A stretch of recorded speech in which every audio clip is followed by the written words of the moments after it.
Hello बच्चों, कैसे हो आप सब? I hope you all are doing well. स्वागत है आप सभी का वर्क एंड एनर्जी के थर्ड लेक्चर में। In the last two lectures we have discussed about the concept of work and energy and also the types of energy, and we also derived the formulas for kinetic energy and potential energy.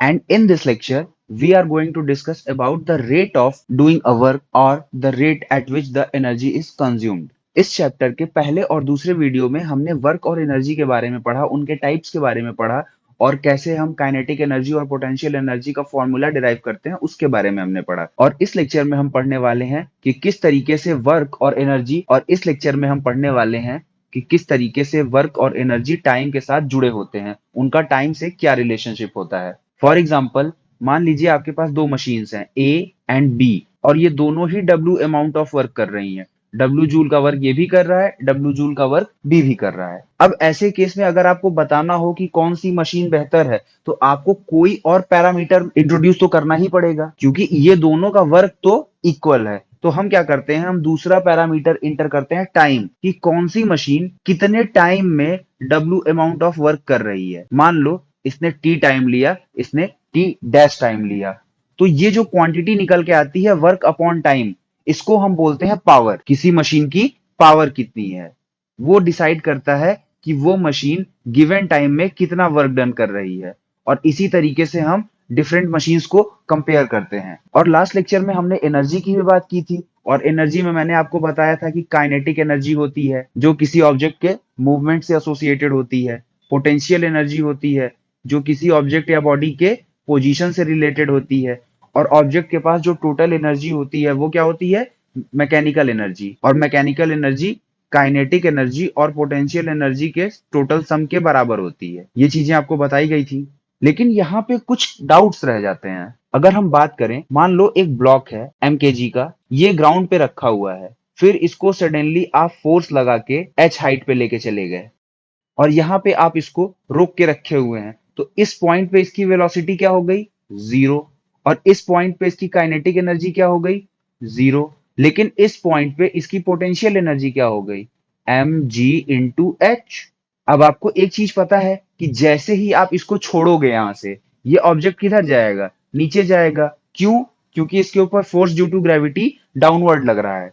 और जैसे ही ये नीचे जाना start करेगा, इसकी velocity बढ़ना शुरू होगी, मतलब इसकी काइनेटिक एनर्जी जो है वो क्या होगी, बढ़ना शुरू होगी। और जैसे जैसे इसकी हाइट अर्थ के बेस से कम होती जाएगी, मतलब ये जैसे जैसे नीचे आते जाएगा, वैसे वैसे अर्थ के सरफेस से इसकी जो हाइट है वो कम होते जाएगी। तो पोटेंशियल एनर्जी क्या होगी, पोटेंशियल एनर्जी डिक्रीज करती जाएगी। तो आप कैसे डिफाइन करोगे कि पोटेंशियल एनर्जी कितनी डिक्रीज हो रही है, काइनेटिक एनर्जी कितनी इंक्रीज हो रही है, या वाइस वर्सा। और सिस्टम की जो टोटल पोटेंशियल एनर्जी और टोटल काइनेटिक एनर्जी है, उनका जो सम आ रहा था वो किस तरीके से वेरी करेगा। तो ये सारी चीजें हम इस लेक्चर में पढ़ने वाले हैं। तो एनर्जी के कंजर्वेशन को लेके एक लॉ दिया गया, मतलब ये जो सारी चीजें हो रही हैं कि potential energy kinetic energy change हो रही है, तो इसके रिगार्डिंग एक लॉ दिया गया। उस लॉ को बोला गया law of conservation of energy.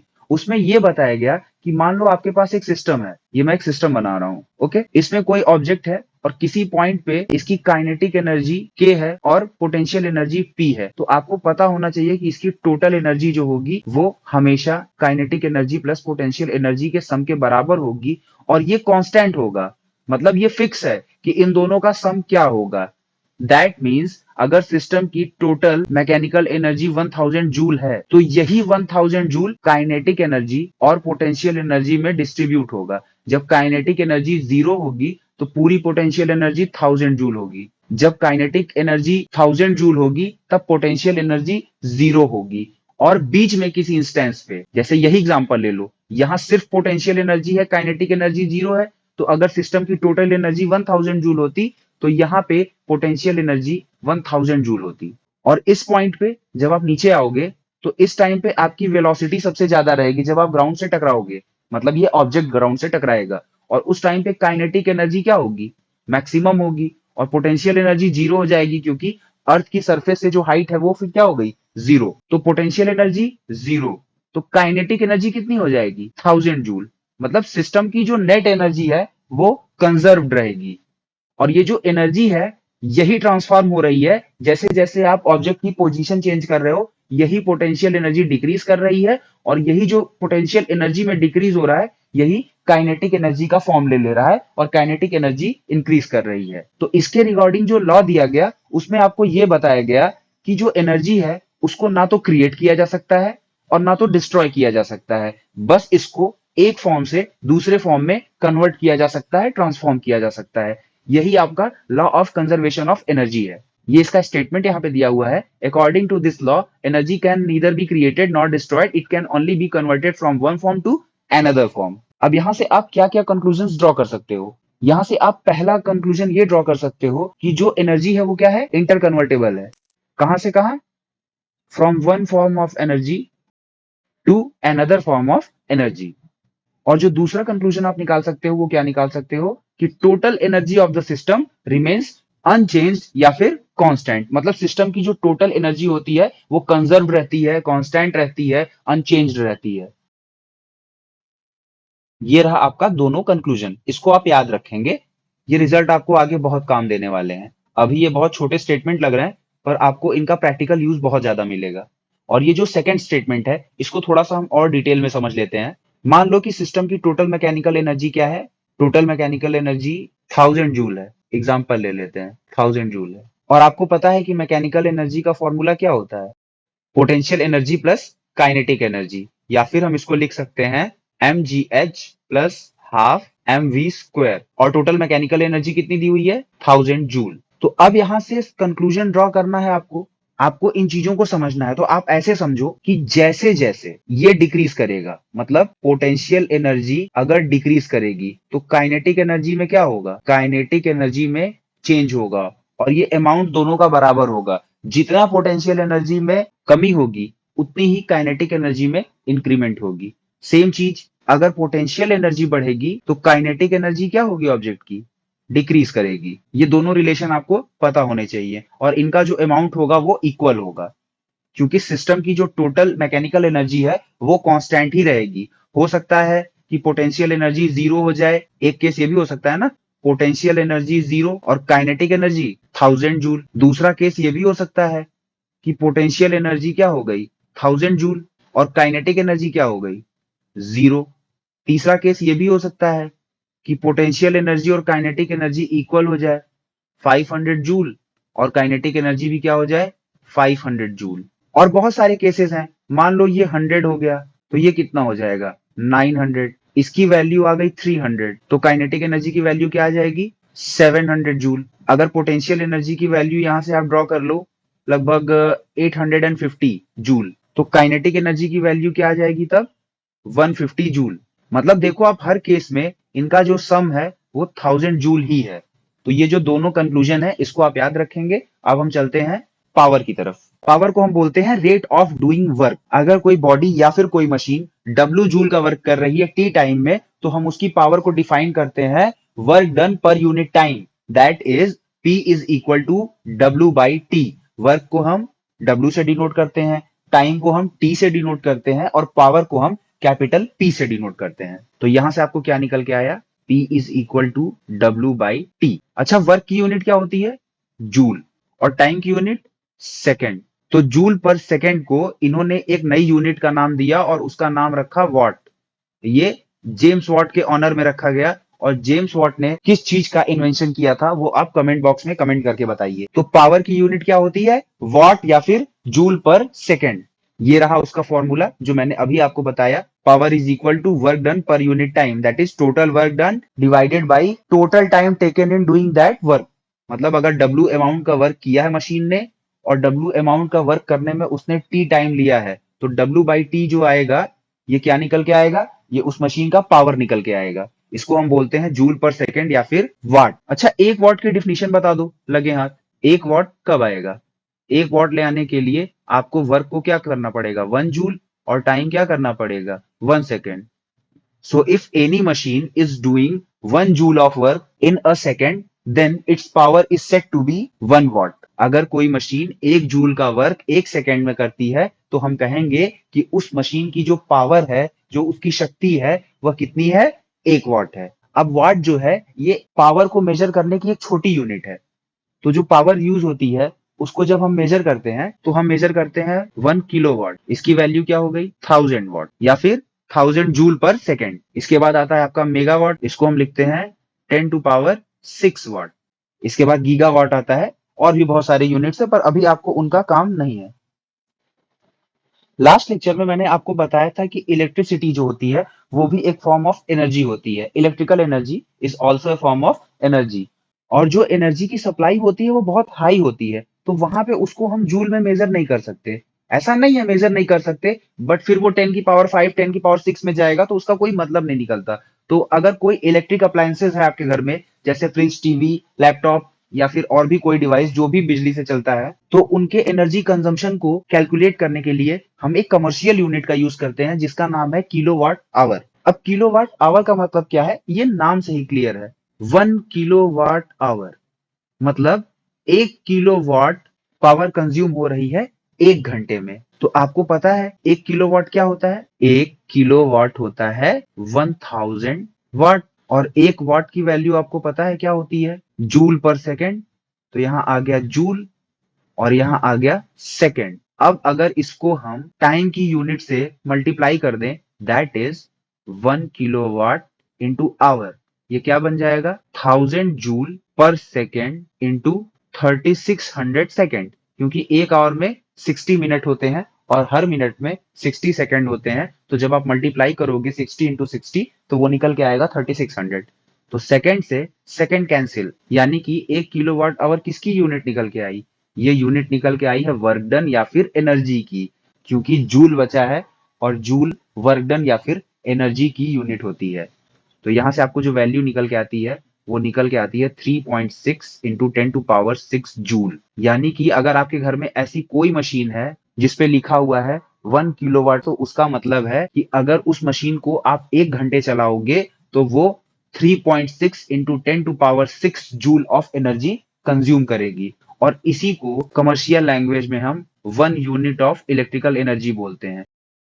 ये इसकी डेफिनेशन है, यहां से आप लिख सकते हैं। अगर आपने पहले से लिखा हुआ है तो बस आप इसको पढ़ लीजिए एक बार और आगे बढ़ते हैं।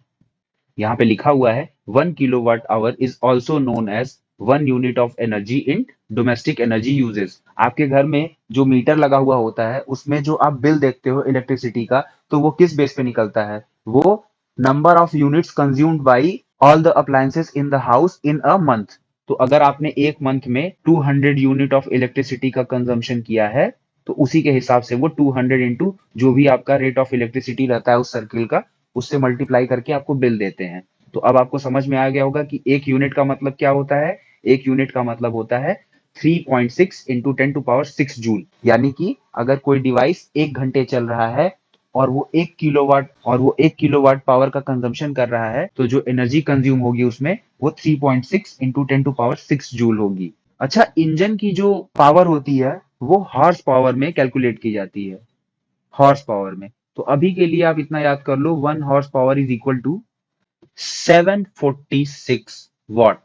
ये आप याद रखेंगे, आगे आपको मिलेगा। अभी के लिए बस इतना याद रखना जनरल अवेयरनेस के लिए कि 1 हॉर्स पावर की वैल्यू 746 वाट होती है। ये एग्जैक्ट वैल्यू नहीं होती, अप्रोक्सीमेट होती है। ये 745.7 के अप्रोक्स आती है, तो उसको हम राउंड ऑफ करके 746 लिखते हैं। चलिए आगे चलते हैं, आपके बुक के एक दो एग्जांपल्स हैं उनको देख लेते हैं।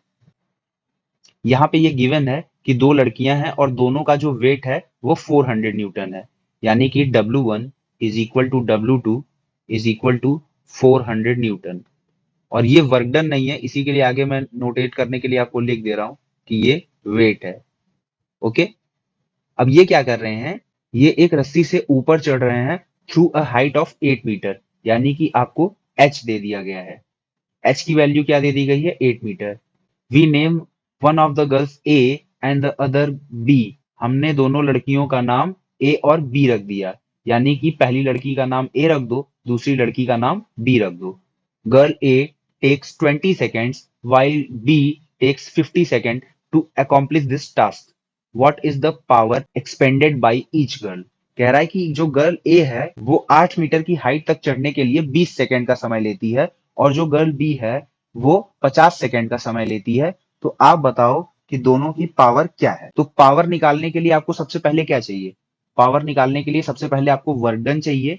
उसके बाद टाइम तो दिया हुआ है, टी ए यानी time taken by the girl A वो दिया हुआ है 20 seconds, and time taken by the girl B वो दिया हुआ है 50 सेकेंड्स। तो यहाँ हमारी बेसिक रिक्वायरमेंट क्या है, वर्क डन निकालना है। वेट जो होता है वो किसके इक्विवेलेंट होता है, force applied on the body by the gravitational pull of earth, यानी कि ये ग्रेविटेशनल फोर्स के पुल के बराबर होता है। तो आपको क्या मिल गया, एफ की वैल्यू 400 न्यूटन। एफ जी हमने इसको क्यों लिखा हुआ है, फोर्स ड्यू टू ग्रेविटी। और उसके बाद डिस्प्लेसमेंट किधर हो रही है, वर्टिकल डायरेक्शन में हो रही है। तो वर्टिकल डायरेक्शन में होने का मतलब क्या हो रहा है, 8 मीटर अपवर्ड्स। अब हम यहां से इसकी वैल्यू पुट कर रहे हैं। एफ जी किधर लग रहा है, मतलब ग्रेविटेशनल पुल किधर लगेगा, डाउनवर्ड लगेगा अर्थ की सरफेस की ओर। अर्थ पे हो तो वेट आपका किधर लगता है, नीचे की ओर लगता है। तो एफ जी की वैल्यू क्या हो गई, 400 न्यूटन। और जो डिस्प्लेसमेंट हो रहा है वो किधर हो रहा है, अपवर्ड, यानी कि फोर्स के डायरेक्शन के अपोजिट। तो यहां पे हम क्या लिख रहे हैं, -8 मीटर। तो जो वर्क डन निकल के आ रहा है वो क्या निकल के आ रहा है, 3200 जूल्स। और ये निगेटिव वर्क डन है, और जो निगेटिव वर्क डन होता है वो किसके बराबर होता है, is equal to potential energy of the body होता है।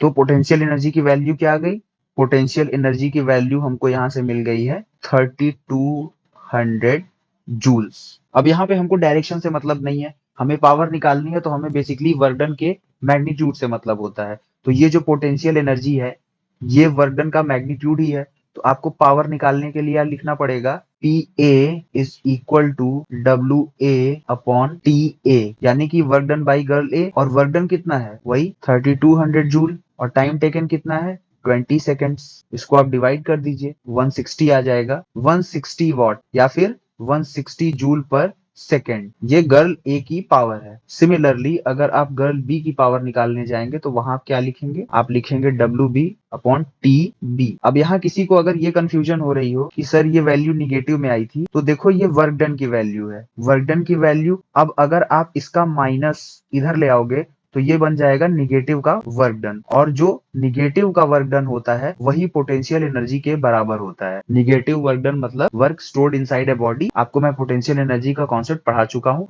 और वैसे भी पावर निकालने के लिए आपको साइन की जरूरत नहीं होती, आपको वर्क डन के मैग्नीट्यूड की जरूरत होती है, क्योंकि आपको पावर बतानी होती है कि कितनी है, उसके लिए आपको डायरेक्शन बताने की जरूरत नहीं है। तो आप सिर्फ इसके मैग्नीट्यूड से मतलब भी रख सकते हो अगर आपको चीजें ज्यादा क्लियर नहीं हो रही हैं, क्योंकि जैसे जैसे आप अपना स्टैंडर्ड बढ़ाओगे, क्लासेस बढ़ाओगे, ये सारी चीजें आपको ऑटोमेटिकली इंट्रोड्यूस होती जाएंगी। तो power of girl B is equal to 3200 joules divided by 50 seconds. यहां से आप इसको डिवाइड कर सकते हो, और इसके बाद 5 से जब आप इसको डिवाइड करोगे तो ये वैल्यू निकल के आएगी 64 जूल पर सेकेंड, या फिर 64 वॉट। आइए देखते हैं एक और एग्जांपल। ये रहा आपका दूसरा एग्जांपल। यहाँ कह रहा है कि एक लड़का है जिसका मास जो है 50 केजी है। ओके, यहाँ पे एम दिया हुआ है आपको 50 केजी।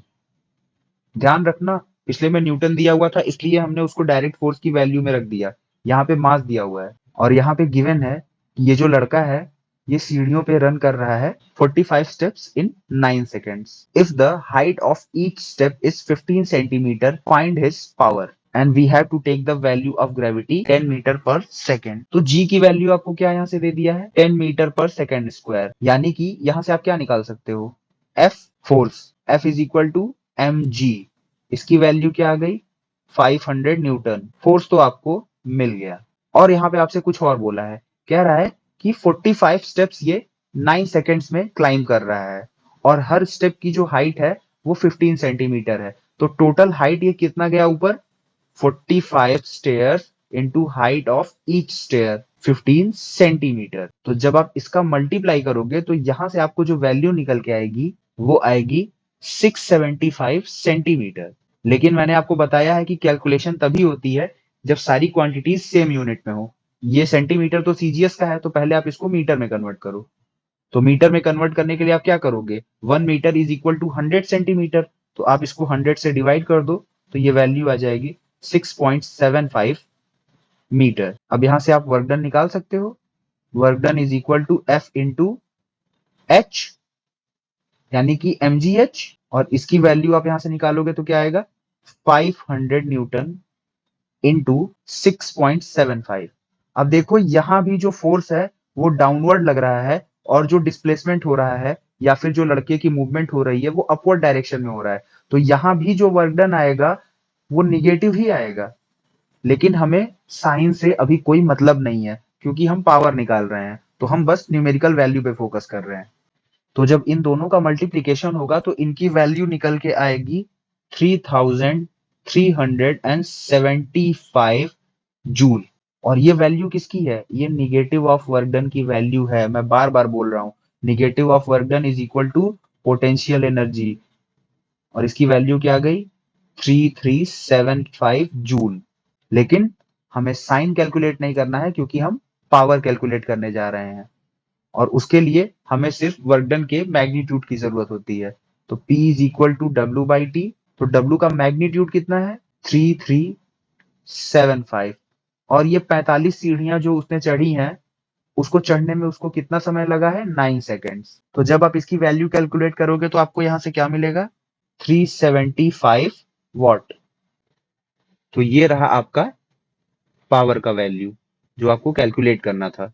आइए देखते हैं अगला एग्जांपल। यहां पे आपसे कह रहा है कि एक इलेक्ट्रिक बल्ब है 60 वॉट का, और ये 6 घंटे चलता है एक दिन में। तो आपको बताना है कि कितनी यूनिट्स ऑफ एनर्जी ये कंज्यूम करेगा एक दिन में। तो सबसे पहले देखो यहाँ पे आपको क्या दिया हुआ है? पावर। पावर दिया हुआ है 60 वॉट। इसको हम क्या लिख सकते हैं? 60 जूल्स पर सेकेंड। ओके।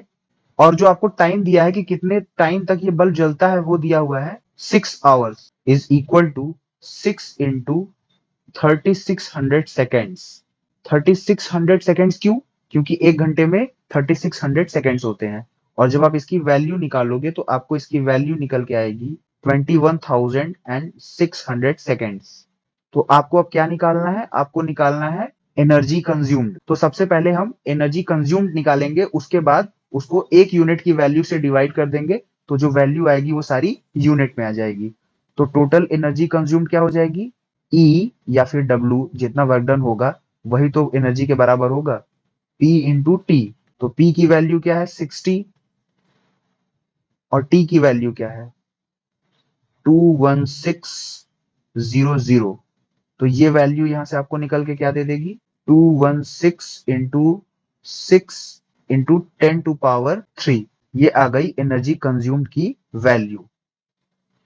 अब इसको फर्दर सिंप्लीफाई करने की जरूरत नहीं है। क्यों जरूरत नहीं है? अभी मैं आपको आगे बता रहा हूं। आपको पता है 1 unit of energy is equal to 3.6 into 10⁻6 joules. ये होता है। तो इसको हम क्या लिख सकते हैं? 36 इंटू 10⁵ जूल। और इसको हम क्या लिख सकते हैं? 360 इंटू 10⁴ जूल लिख सकते हैं ना। बिल्कुल इजी है, पावर का मल्टीप्लीकेशन है। मैं चाहता तो एक स्टेप में लिख देता, पर आपको समझाने के लिए कर रहा हूं। तो अब आपको चाहिए energy in units. Total energy consumed divided by value of 1 unit of energy.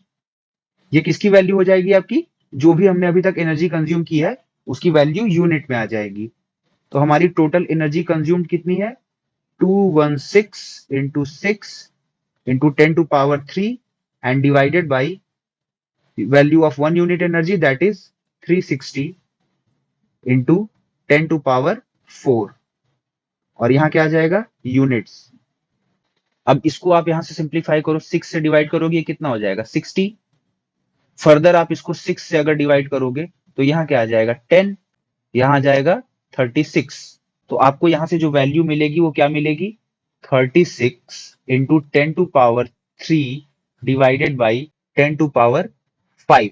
तो आपको जो वैल्यू निकल के आएगी वो आएगी 0.36 इंटू 10⁵ डिवाइडेड बाई 10⁵।